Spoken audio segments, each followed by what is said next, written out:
Hey everyone and welcome back to Dawn of Nerds. I'm your host Charlie, and today we're going to be getting the As Close As You Like and Radio Silence trophy. So I'm going to be running through a few combat tips and tricks and a couple of things that you need to do for these trophies to unlock. So the first things first, when you're entering the initial area of the game where James kind of is still learning about what's going on in Silent Hill, you come into the apartment building where you receive your first weapon, which is the kind of 2x4 with the nails sticking out of it, but you'll also pick up the radio. Now both of these items are very, very important. They're going to carry you through the game for a very, very long while.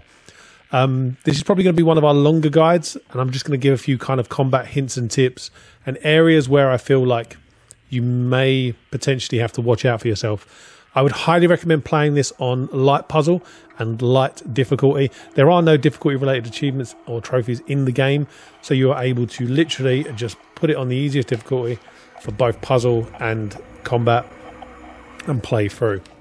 So this first encounter with our first enemy in the game, where James kind of is wondering what the hell is going on. At this point, you can kill this enemy just using the melee weapon, and the radio is fine. It doesn't stop you from obtaining the trophy. I just want to get that out there, because I know a few people will be like, oh, I need to turn the radio off straight away. Finish this combat, because even though the radio is going in the corner, okay, you can see like the kind of static radio going because I've got the visual indicator on. If that is flatlined, as you can see in the top left, if that is flatlined, then you know that the radio is currently not operational. After you've killed the first enemy, what you will need to do is you will need to go into your options menu. So you open up your inventory, and you can go to the key items, or the equipment. In there will be a button that can turn the radio on and off. It literally just says press X. Once you press X, it will say radio off or turn on, turn off. Make sure that it's turned off. And at this point, okay, you are set for the rest of the game. What I would recommend is, if you don't have the visual indicator for the radio turned on, because I wasn't sure if at any point the radio would reactivate itself. So what I did was I turned on the visual indicator for the radio. So you will always see that in the top left corner, as I mentioned previously. It's just there mostly just to help you, to kind of guide you through, just to make sure that you don't end up accidentally switching it on. God forbid you're going through and you're looking at your items and you accidentally switch it on, at which point the trophy is completely void. So you have to make sure that that stays off. It doesn't really interfere with the screen at all. It doesn't interfere with the game. It doesn't take away from anything. What I will say is, this game without the radio is nowhere near as hard as I've inevitably thought it was going to be. I thought it was going to be a ridiculously hard trophy to obtain when you're playing on light difficulty, using only melee only and no radio at the same time. Most of the encounters, if any of you have played The Last of Us, it will remind you of playing on Grounded, where you don't have the ability to listen, like the echolocation. It made my experience a lot better because I wasn't able to tell, and it made me look in areas more often than I usually would. I was a bit more cautious going into rooms, etc, etc. I'm going to be covering a few of the boss fights in this game, just kind of show you what the melee attacks are like as you're playing through. There's a couple of attacks with Pyramid Head in the first encounter that you guys are going to have to watch out for. There are obviously going to be a couple of potential spoilers as you're playing through, so just be wary. Obviously at this point, if you don't want spoilers, don't go ahead. The grab attack that you can see him doing is his most annoying move, particularly when you're playing as a melee player. Anytime that you actually get close to him, he will constantly do this kind of lunging attack with his left hand. It's irritating as anything, but it can be quite easily avoided. Usually he only does it after about 2 attacks. He'll then end up kind of going to grab you. You can see there. The other thing you want to watch out for with Pyramid Head is the lunge attack that he just does there, which is where he'll kind of, you'll see his like right arm leaning back, and he'll almost drag the sword. You'll see the sparks coming off, at which point obviously you can press circle to dodge left or right. I wouldn't recommend dodging backwards because it doesn't always work, so be very, very careful if you're doing that. Once you've done enough damage to him, you can actually stop. If he starts walking towards the door, let him go. Don't make the mistake I did, because he'll end up just swinging and attacking you even more when he doesn't actually need to. Let him walk towards the door. That will trigger the cutscene that then ends up going into the next section. So something just to be aware of. Obviously, there's different enemies throughout the game that you're going to come across as you progress into certain areas of Silent Hill. One of those is the nurse. What I would recommend for these guys, if you hit, usually you can swing 3 times and they will then do an attack. Oftentimes it'll be twice. Once you've done twice, you can then press dodge left or right, and you'll notice that they'll kind of their animation will stop, which enables you to obviously then get in there and finish them off. You've got the basic mannequins that you kind of come across as a daily like enemy. They're everywhere. Okay, they're the type of enemy you're going to come across more frequently than any of the others. They are very, very simple. By the time you get the lead pipe, which you can see I've got now, they drop in like 2-3 hits, even on light difficulty. So there's no point in worrying too much about them. As you get to this point in the game, you're going to come up against the Flesh Lips boss battle, which is the boss that's hanging from the ceiling. You can still attack this boss even with melee attacks, and there's really handy visual like cues that you can look at to see how far you are with the boss battle. So as you're swinging at the boss and you'll see them hanging from the ceiling and kind of doing their really annoying thing, loads of times they take a while to actually drop down. So what I would recommend is, as tempting as it is just to shoot to get them to come down, you will have to be patient and just wait. There's loads of health and stuff like that scattered around the arena as you're fighting in this particular space. So if you do need it and you do get hit too much, as you heal up, you don't need to be a hero. Okay, watch out for the kind of swinging lunging attack. They do that quite a lot. Usually it means that they then go back up to the ceiling again, like inside the ceiling tiles, which then means that you're then stuck kind of going, okay, I'm running around like a headless chicken because I'm just waiting. As boring as it is, you will just have to wait. The visual cues I was talking about, you'll notice that the cage that actually surrounds the boss will break the more damage you're doing. So you can see here I've got to the point now where the entire cage is broke open, which means that they then drop down from the ceiling. The one thing you've got to be careful with this boss is that once they do drop down from the ceiling, they can almost get you stun locked, as you guys saw there. Watch out for that. I've only had it happen once, but it's something that you can watch out for because it could potentially just end up causing you to reload an entire save again, and that's the last thing you want to do, especially because save points can be sometimes few and far between. Once the boss does that kind of running attack between the 2 different areas and breaks down the wall so it opens up the arena a little bit more, that usually means that you're at the point where the boss is close to being finished. You just need to keep getting in close, try to avoid the kind of lunging attacks if need be. Dodging to the left or right is always better than dodging backwards, I've found. You can see there, dodging to the left helped me pretty much stop being hit. As you enter the other world, you'll also find kind of the mannequins and the nurses and the kind of spewing enemies have all kind of developed alternate personalities. So the nurses now might carry knives. The mannequins might climb on the walls, which is really irritating, especially when you get to the prison area. It's probably one of the hardest parts that I found, but not because it was difficult in terms of the storyline or anything like that. It's purely because as a melee player, you cannot get to them when they're climbing on the walls. You have to wait for them to jump at you. You will also find that there's this other enemy that will spew the acid when you're in the other world. And with that particular enemy, you can kind of hit them twice or 3 times, knock them down. Once they're knocked down, back away, use the dodge attack to move backwards. Probably one of the only times you ever actually use it, because usually what happens is they end up spewing acid into the air. The other enemies that you guys see in the grates when you enter the prison area, that's something you do not need to worry about. There's only one encounter of that you actually have to deal with as a melee player, and that's the one that kind of comes as somewhat of a boss fight a little bit later on. So there's the mannequins that I was talking about as well. You guys can see when they go onto the walls, there is nothing you can do. As a melee player, often best chance is just to run away. It's pointless trying to fight them. Okay, you don't need to fight every enemy, and that's something that you're going to have to get used to doing. Running through areas and most of the time just dodging, because trying to take on every single enemy is going to be pretty pointless. Onto this particular boss fight, the probably easiest boss fight you're going to come across in this game. The boss is so stupidly slow in terms of playing as a melee player. All you need to do is hit 2-3 times, dodge to the left. Hit 2-3 times, dodge to the right. and just rinse and repeat throughout this entire section until the boss is eliminated. There's other parts of this where the boss will run off and then you end up having to go and like kind of walk through the hallways of the labyrinth. But it's a very, very simple boss fight. I'm not going to go too much into this one. Once you've done enough damage, it will trigger the cutscene and then you'll see other characters. I don't want to give away too much.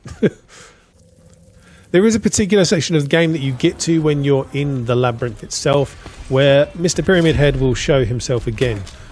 Whatever you do at this point, do not try to fight him, okay? There's nothing you can do. He is there just to slow your progress. You can hammer away on him and do as much damage as you want and waste as much life as you want and health and syringes. It's an absolute waste of time. All you need to do is just run round him and get to the wall that you break. Don't waste your time. I'm just showing you guys on screen now. There's nothing you can do. It doesn't do anything to him. It doesn't generate anything. It doesn't benefit you in any way. Best thing you can do is just run past, go straight to where you need to, and just leave him there. When you come back down to this area, he doesn't respawn. I didn't see him there. He might do in some people's playthroughs, but on light difficulty and light combat, he was not there when I came back down the ladder. The next one that we're going on to is the Eddie boss fight. I like the James frozen bodies that are scattered around. I think they're meant to look like James. They do anyway. This particular boss fight, Eddie is pretty tricky. Not because of the arena. It's more of a cat and mouse game in comparison to the original where he kind of just runs at you with the shotgun or the revolver and then kind of keeps walking into you if you just keep swinging. It's a pretty stupid boss fight in the Silent Hill HD and in the original. This one's much more interesting. Eddie will move around the arena and you have to kind of listen vocally to where he will be. The louder he is, usually the closer you are. You'll also see that there'll be different like glimpses of him running past kind of like the meat that's hanging on the hooks. So you can see there he's kind of hiding behind it. The first part of the boss fight is fairly simple. You will need to watch out for his punch attack, and the other thing you will massively need to watch out for is once you get to the next phase, because Eddie starts shooting the revolver and it does a stupid amount of damage even on light combat. And as you've got to get up close to him, you don't have the chance to obviously get further away from him. You need to make sure that if you hear him shouting or kind of cussing out James, that you make sure that you dodge, because it's usually at that point that he's taking aim. You get no other visual cue. There's nothing that other kind of helps you. You just need to listen very, very carefully during this boss fight for any time you can hear him reloading or any time he's shouting out, because usually that means that he can see you or is close to you, and then obviously you're in the firing line. Other than that, stay close. Try and listen to those audio cues to get yourself close to him. Once you've done enough damage, that will be the end of the Eddie scene. So as I mentioned earlier, there is one particular enemy that you don't actually have to fight ever until this point. So this is when you reach the conference room in the Lakeview hotel house area.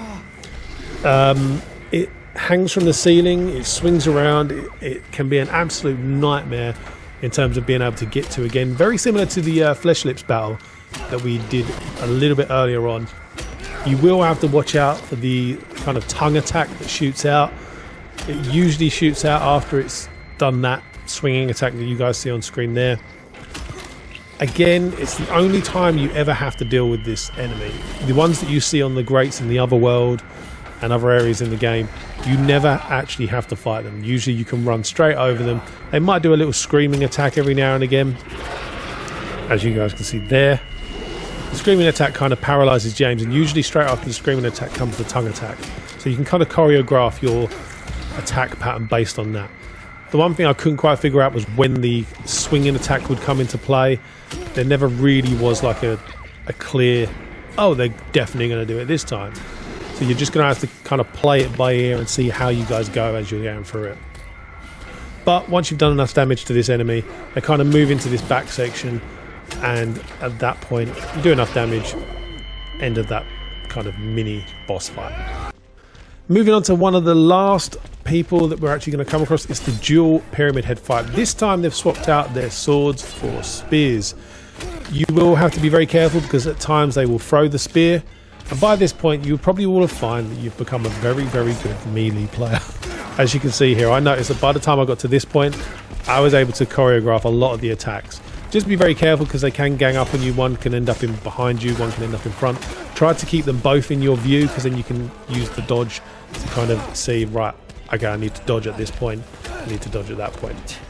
If they get separated, you might find that one of them will throw the spear at you, which is something that you will need to be very careful of, and then they'll kind of go and collect it again. Again, this particular boss battle is just a case of wailing on them until they don't surprisingly have to do a lot of damage to them. They drop fairly quickly and it triggers the cutscene quite quick. I don't know if it's because at this point like James is mentally stronger, but once you get to the point where the kind of this cutscene occurs, that's it, that's the end of the boss fight. You are done. That was literally the entire boss fight. I didn't cut any parts from that. It's a very, very short boss fight. And lastly, on to our very last boss fight before you inevitably will unlock the trophy for the 2 that we are going for. This particular part I couldn't quite figure out. Multiple attempts. I figured out the best way that you can do this is just to run around. The first part of it, you cannot do anything. She's too high up, and for some strange reason they haven't taken into consideration the melee players that are actually trying to do a melee run of the game as requested by one of their trophies. You can't damage her at this point. It's very tricky. You might get a lucky hit off, but she's actually too high, as you can see there, for you to be able to hit her at all. By running around, you run around the arena, what will happen is it will get to the point where she does actually drop down naturally. You don't need to damage her. It's very similar to the original Silent Hill 2, the HD one, and the one that was released many, many moons ago, 2001. The boss fight kind of triggers itself if you're running around the arena. She does this kind of scream attack, and you will need to watch out for the kind of tongue whip thing that she's got again. Usually at this point, if you see the kind of whip thing come out, it means that she's lowered herself enough for you to be able to actually attack her. The tongue whip, chain, whatever you want to call it, combo is something you will need to watch out for. She's got an insane range on it, and oftentimes she can grab you. I would highly recommend, rather than having the double like spamming the X button to obviously avoid attacks, if you have the hold button, I found that you can get out of them a lot quicker. You can see though obviously on screen just a second ago the amount of life and health that I've got, considering I'm doing a melee only run. And even doing a melee only run, I think my time clocked in at like 10 hours 20. So it was very close to actually getting the under 10 hours anyway. Once you've done enough damage though, the cutscene will trigger, queuing her next transformation phase. And this is split up into kind of 3 sections. So you'll have this bit where she smashes it, you end up falling through the floor, and then you effectively have to do the same thing again, track her down, or she tracks you down. Depends on how lucky you are. I ended up having to track her down because she was not finding me wherever she was going. You will see like the sparks coming from the ceiling. Usually that's like an indication that she's going to be either dropping down or being in that particular area. It's basically just that she's on the floor above you and you're on the floor below. Watch out for the butterflies that kind of floating around. Obviously they can do damage to you.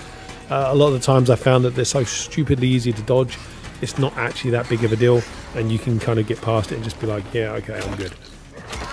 What I will talk about quickly is that throughout this game, playing with no radio and having just melee weapons, it wasn't difficult. There was, I think, by the end of the game I died once, and that was because I was testing the Pyramid Head fight. It was the one you don't actually have to do, and it's the one where he's just there to kind of stop your progress briefly for that time. That's the only time I actually died, and that was on purpose, because I was like, I wonder what happens. Other than that, like I said, about 10 hours 20, give or take, I think it was. Very, very simple, not that difficult at all. Once you've done enough damage to her in the basement area, you'll then end up back on the rooftop. She kind of does her whole crab walking, spider walking around that she does.